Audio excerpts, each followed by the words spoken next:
how to learn to navigate spaces and arguments in times of such political polarization, and not just in India, it's happening globally. I'd like to ask you all, if any of you had an idea of doing something creative besides your field of work. Can I see a show of hands?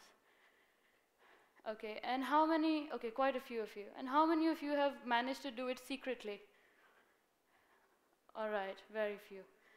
Okay, I'm very aware that we are talking about the notion of how to make India a better place to live in. I'm speaking next to scientists and criminologists and people who run NGOs. So what does a poet have to contribute to this? I'd like to say that I'm someone who deals with language and the art of verse making and using it cleverly. And so creativity is something that I have to engage with at the level of intellect. I have to rationalize it constantly. But creativity is not something that is relegated only to the domain and the world of artists. To be a doctor, to be an engineer, to be a scientist, we're constantly thinking creatively, employing creative thinking in order to innovate. And what is the notion of creativity? It's the ability to communicate two ideas between which you could not have seen a harmony before. And this is what poets do all the time. So the notion of practicality and logic are not traditionally linked with poetry or creative writing. But to me, I don't think that's necessarily true. Because when we are constructing a poem, there is a notion of there is a notion of the fact that we have to build something, that we have to construct something. So take these lines by E.E. Cummings, for example. For whatever we lose, like a you or a me, it's always ourselves we find in the sea. Or these very famous lines by Robert Frost. The woods are lovely, dark and deep, but I have promises to keep, and miles to go before I sleep, and miles to go before I sleep. And what's common between these two lines is that we have the notion of the sea, and we have the notion of a forest, and what the poet has done is that he has enabled you to navigate a world that he has been able to construct in such few lines so concisely. And so we cannot anymore think of poetry as something that is only for people who are slightly mad or slightly off kilter. It employs creativity, it employs rationality, and it employs language. And language is something that we all use. It's not a medium outside of ourselves, right? It's a structure that we're employing every day to communicate with each other. And what we're doing with language is apprehending it to be something that we use only to communicate. But without realizing, we are doing a lot more with it. We are using language to build arguments every day, justify things. And logical arguments in poetry have three things in common. Is the clever and creative use of language. The second is our aspiration through language and poetry, through arguments to engage with the world meaningfully. And the third is to put a name to things that we cannot name or justify otherwise, right? So all of this has to do with a certain notion of rationality. There's this famous philosopher called Jürgen Habermas. I'm not sure if you've heard of him. He gave us these ideas, this idea of three notions of rationality that are constantly functioning in decision making. And they're used to talk about very serious things like state laws or ethics or politics. So the first notion was instrumental rationality, which meant that the end is only important. The means to it don't matter. They don't have to be fair or ethically oriented. For example, robbing a bank. Now it takes great intelligence to do it. You're at peak intelligence when you're doing it. It takes great calibration to execute a robbery successfully. But not at any point you can never call that action fair or moral or just. The second is substantive rationality, where the means and the ends are fairly connected on the idea and notion of ethics and morality and fairness. So all struggles for equal society, the women's rights movement, the black rights movement, all the Dalit movements and the tribal movements that are going on, they're all based on this notion of substantive rationality. The third and the most important is communicative rationality, that we all experience and practice and is the founding notion of democracy. What this means is that we establish truth through a near 100% consensus. So, one person cannot say that their truth or rationality is correct above all. This allows democracies to exist, and I'll explain why. Take, for example, a dictatorship. All the news media is controlled by the dictator at the top, and he's trying to sell you a story, justifying his existence constantly. But it does not stop people from demanding and wanting freedom, the ability to dissent, speak, travel where they want, criticize the government without state repercussions, right? And so this kind of communicative rationality is functioning when we are speaking to our partners, our peers, our friends, our co-workers, our colleagues, our employers, our teachers. And so democracy cannot be threatened because of this organic and fundamental existence of communicative rationality. These are the three kinds of rationalities that motivate us to engage in arguments with others. So the third kind of rationality, because we are not so aware of it, my job is to bring that kind of awareness into the way we deal with arguments every day. So we have to kind of encounter three questions. One is, how do we come to form the opinions, ideas, and political beliefs that we do? The second is, how do we prevent ourselves from feeling frustrated and aggravated and anxious in an argument? Then the third would be, how do we deal with personal attacks, whataboutery, and rhetorical statements? So let's deal with the first question. The first question deals with, how do we come to form the ideas and opinions that we do? And that happens because of factors that we can control and factors that we cannot. The factors that we cannot control are our family's political beliefs, our cultural values, our individual emotional experiences, the level of our family income, which ensures what opportunities we have, right? So a person from a low-income family will vote for a party which he or she finds beneficial for their income group. A high-income family would naturally vote for the party that benefits the corporate classes. It's not just the case in India, it's the case everywhere. And finally, the most important thing that we cannot control is our collective experience of trauma as a community. Take, for example, the Indian partition, the Indian national movement, the struggle.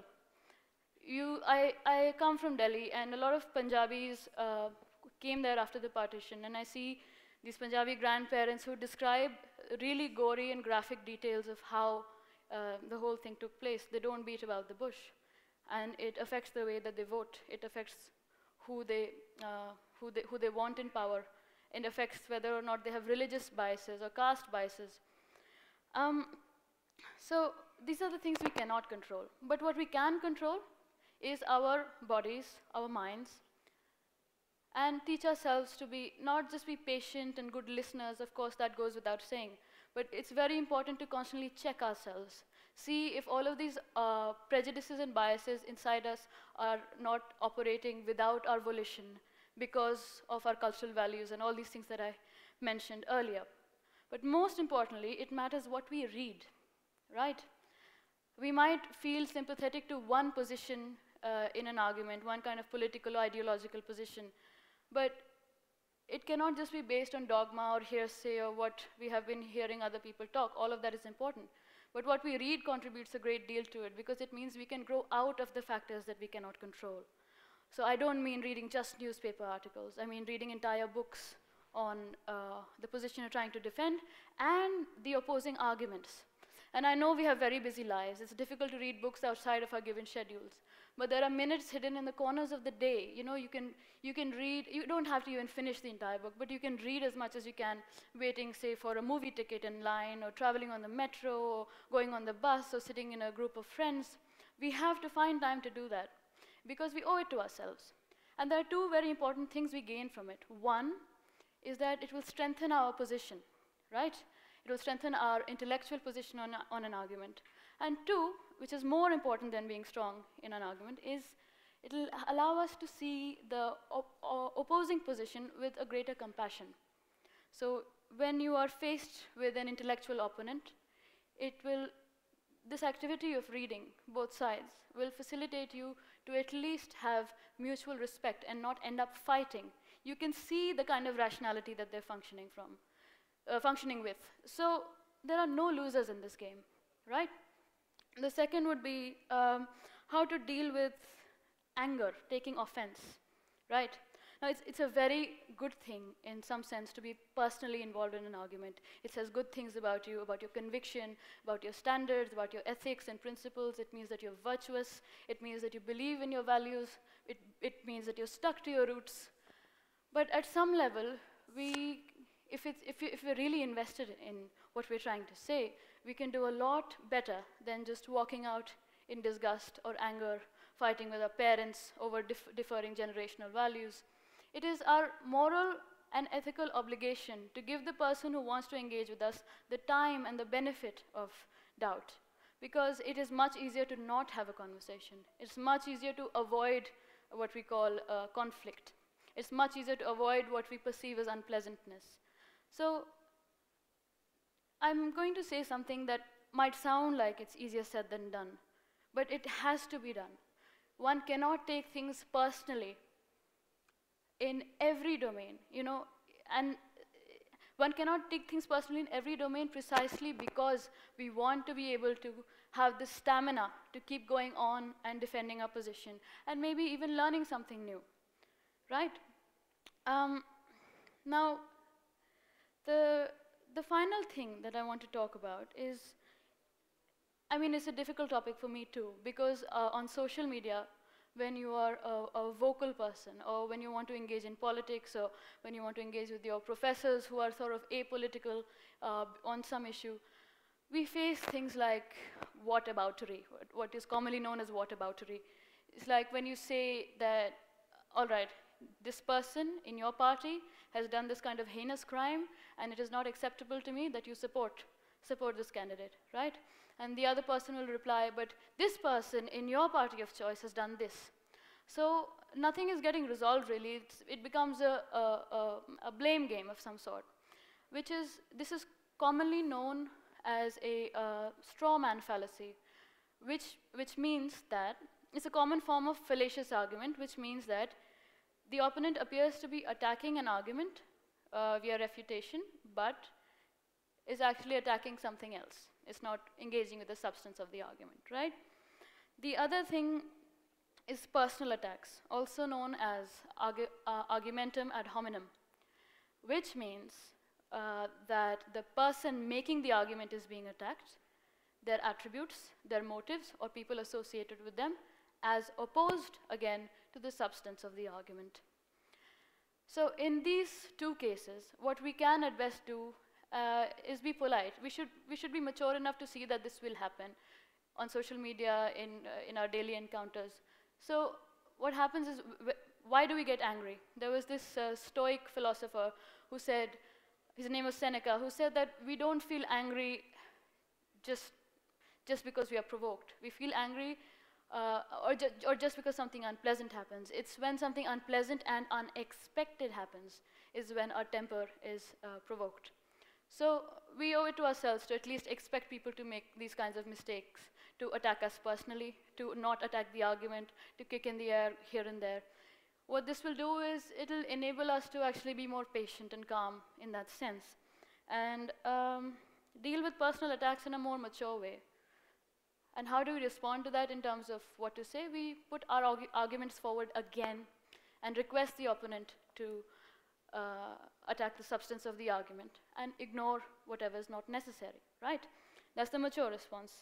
Now, the final thing is quite contentious. It's this thing called rhetoric, or rhetorical claims. Now, there was this philosopher called Aristotle who described it as observing any means available in order to persuade. The thing is, rhetoric can also be used for great things. In America, the Black Rights Movement, one of the big names is Martin Luther King Jr., whose famous "I Have a Dream" speech of 1963 drove so many millions of black Americans to come out on the street and march and take part in that movement, right? What he did was, he not only appealed to the emotions of people, he knew that there was a great working class struggle of oppressed people, but he also knew it was based on fact. It wasn't just opinions, and he wasn't just talking about what he felt like. He knew who he was speaking for. He knew the historical trajectory of the incidents that have led to their oppression. So he weaved rhetoric in together with facts and objectivity and reality in order to make a point. Similarly, there was this lady called Emmeline Pankhurst who basically touted the right for women to vote. In 1913, she gave this speech called "Freedom or Death." And we are a bit better than Western women's plight, because since our independence, women have had the right to vote. So something like that at the level of a national movement took place a little later, and our demands were a bit different. But rhetoric has been used immaculately in the past to achieve great things. What I want you to know is that there is a lot you stand to lose if you don't learn to argue with decency.